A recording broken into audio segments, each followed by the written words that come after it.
Österrike var vi og i enda spelen i heimsmeistarakappinjni og i Italia hetta sommare fyrir 20 år siden. Österrike var i Bolche A, sammen vi Italia, Tjekkoslovakia og USA.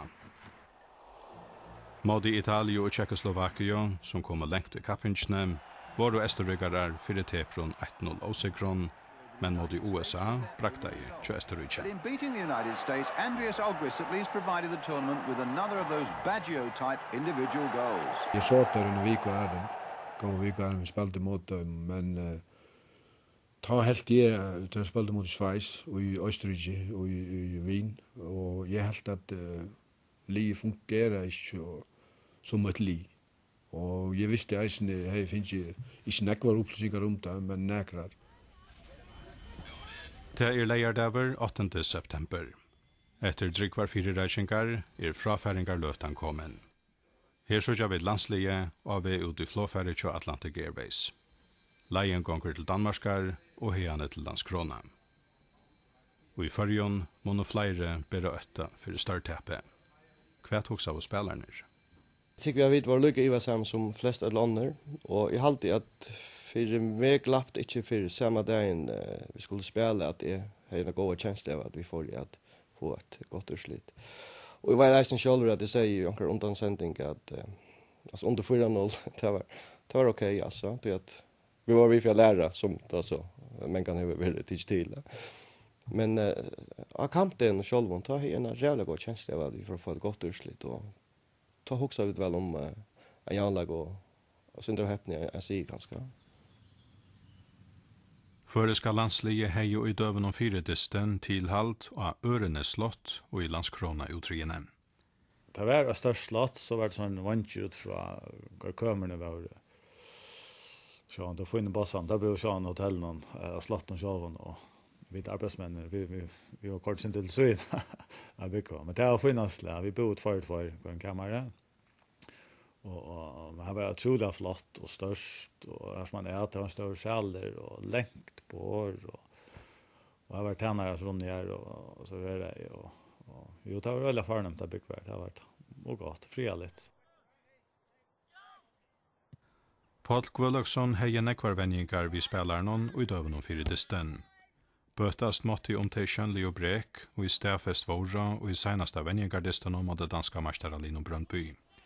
6-0 tepe, hei givi ötlun ein kvøkk, men avværingen kom helst ut av kontimen.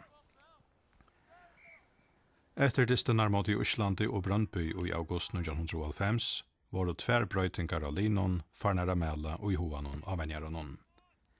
Anna Ivamale var løst 4 fraferina.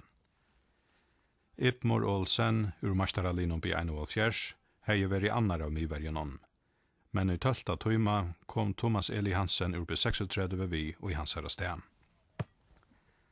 Lester og tekniska skolanon hadde lagt honom ein på i veien, men nu fresta i stand av tilbøye venjarans om å komme vi til Sveriges. Og jeg har slett ikke presset meg så høylt at det til at han ikke vant henne, kan? Og vi var de aller beste verjespillerne i Färjum, og Thomas kanskje en annerledes spelare, kanskje ikke så teknisk som men han har gjerne kvaliteter. Ib var jo i superform da, og Bjørnafjord var jo holdt i toppen, og var øyelig markanter i første kappen. Men her var et eller annet ved at han tjekket nok tulja ut av lukka av alle, så at mentalløsjen, og det mørste man og syntes, så det tar man konsekvensene. Og her kom Thomas Elin. Det var kanskje ikke større måneder av kvaliteten, men for han visste mer arbeid til det. Allan Mørskøre var yngste spelaren av føreska landslinon og i 1995. Men tan 18 år gamle KU-jaren, som hei spalt seg av landslige hetta sommaren, tjekk nu vi gipsam og fotem, og vært i ivasemmer til disten. Måte Laknans Ravon skrattet han sjálfur gipsi av, stått 4 landskrona disten. Til spalte tog beter vel av, og Paul Kvölagsson tok han visser til Sveriges. Nutje skjemalagte gerande staveren av Ørene slott kjentes tog 18 år gamla klaksekinsjonen som størst omskifte. Han innbyggt en fasta rutiner, så det var snakket noe man skal vennja, så vi tullige opp, så vennja, eta, kvilla att vänja och så. Det var man inte vana vid det. Alltså. Så det ska man också vänja sig vid att vänja tvärs dagen och så knappt ska man sova på att man dör och kvilla sig och så. Det var nästan syns speciellt. Tjåføren kon var omroande i å vänja sig å spela av gräset, men det var kött att det kom av läge. Det allt var vanskligt alltså. Vi hade när få vänner ut lärarskolan och det var inte omställas till alls. Det var kanske det största problemet. Det väckte vad vi spelade på. Vi kastade också när vi för när närdistro så där och här kom det simpelthen tajmarna vi lägger det till och glöja en tackling och så där. Så man inte kunde glöms i förrjun då. Paul Gwöleksson drev av sina män under vänjengnon i Landskrona. Dagen 4 disten frattest at Ive var en av åkara bästa spelare. Detta Kari Reinheim och i Kjoltrotten. Det har ofta sagt om Kari att han rättliga egoistisk spelare. Det var han, men det han inte långkor och det inte orsöken till att han vinner sin ensamma här. Kari har en liten skeja och han ska renna bostor så han vinner för sig själv vid söjnen av här.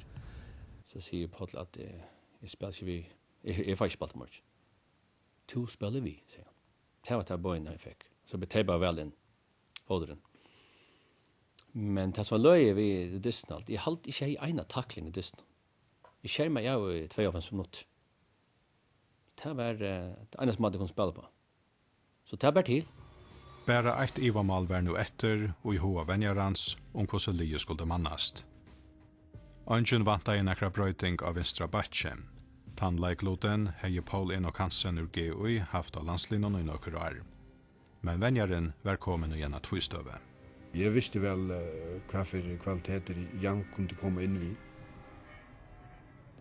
Spelarna få ikke å vite for en av sjølven leikte noen om hver skal spela og hver vil ega med. Tar yngstå, genga tjyker i spenninge og boja Atlantægen. Ja, man var fruktelig spent for jeg vet om man blir inn i et litt, ja, og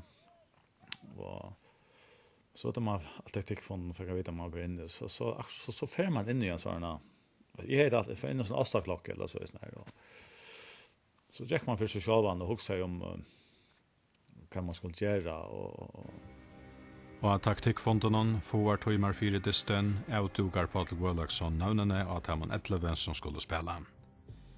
Ein brøyting gjørt i efste løte. Faste vinstre bakkeren og nøkker år, Paul Enok Hansen, utanför. Nutcher med i hans sted unge habigeren Jan Dam. Det var fantastiskt. Det är lyckas igen, alltså därför jag valde för på i en fotboll så visste jag en chans att vara vi och glädde mig otroligt nek. Og i var måtte det kjennes bakst, over vrekaver og gottene til sin løvstist.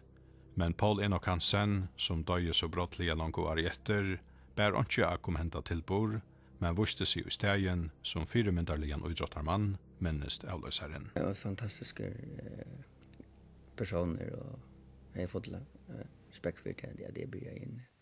Selv om jeg aldrig han var bedre, altså, han har nekva kvaliteter fram om hva jeg har, men så har jeg kanskje eisen noen som han kanskje ikke har, så Paul bare vurderte at det skulle være jeg som blir inn.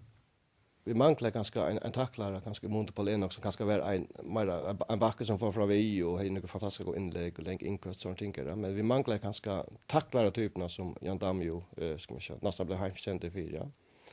Och där störste helt säkert om varje partner. Hinner är ganska bättre fram efter på Lennox.